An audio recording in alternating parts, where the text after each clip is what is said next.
Мәккеде yaşayotgan Uyg'ur tarixchi adib Muhammad Qosim Emin Turkistoni 14 noyabr kuni Saudiya Arabistonining Makka shahrida 93 yoshida vafot bo'ldi. Marhum Makkadagi Mualla qabristonligiga dafn qilindi. Marhum milliy ustozimizning vafoti muhojiratdagi Uyg'urlarni cheksiz qayg'ulantirdi. Dünya Uyghur Qurultayıning raisi Dolqun Aysa apandi bu munosabat bilan istansimiz orqali qilgan ta'ziya so'zida marhum Muhammad Qosim Emin Turkistoni ustozimizga Allohdan rahmat, butun oilasidagilarga sabr tilash bilan birga ustozimizning vafotining Sharq Turkiston xalqi uchun zo'r bir yo'qotish bo'lganligini ta'kidladi.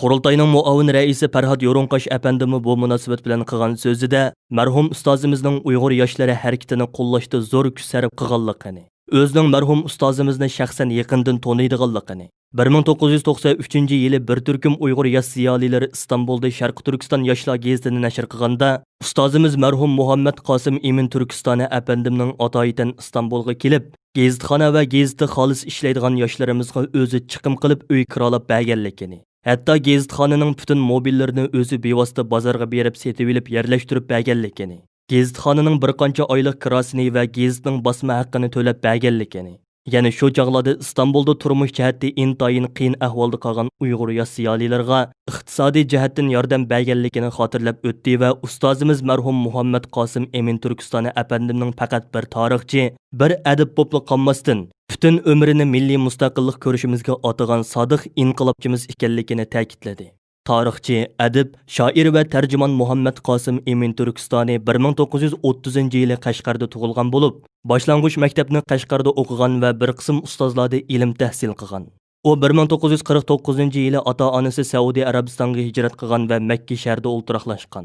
U Makkada Faloh nomdagi madrasada ilm tahsil qilgandan sirt yana haramdagi mudarrislarda uzun yil ilm tahsil qilgan. Uningdan keyin bir muddat tijorat bilan shug'ullangan.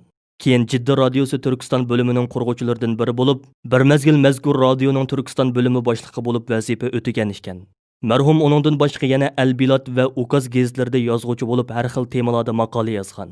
Marhum Muhammad Qosim Emin Turkistoni ham tarix, ham adabiyot sohasida ko'plagan ilmiy maqola va kitoblarni yozgan. Yusuf Xos Hojibning Qutatqu belik degan asarini, Muhammad Emin Bug'roning Sharq Turkiston tarixi, Turg'un Almasning Hullaning qisqacha tarixi degan asarlarni arabchaga tarjima qilib nashr qildirgan.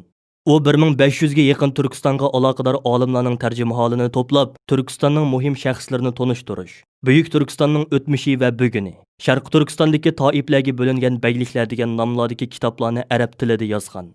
Marhum ustozimiz Muhammad Qosim Hojim Turkistoni xushchaqchaq, mehmondo'st kishi bo'lib, u Makkaning Uyg'urlar ko'p o'ltiraqlashgan Masfala mahallasida bir kutubxona ochgan bo'lib, bu kutubxona do'st-yoralarining o'zaro uchrashish makoni, adiblar, olimlar va ziyoratchilarning suhbat so'roni bo'lgan.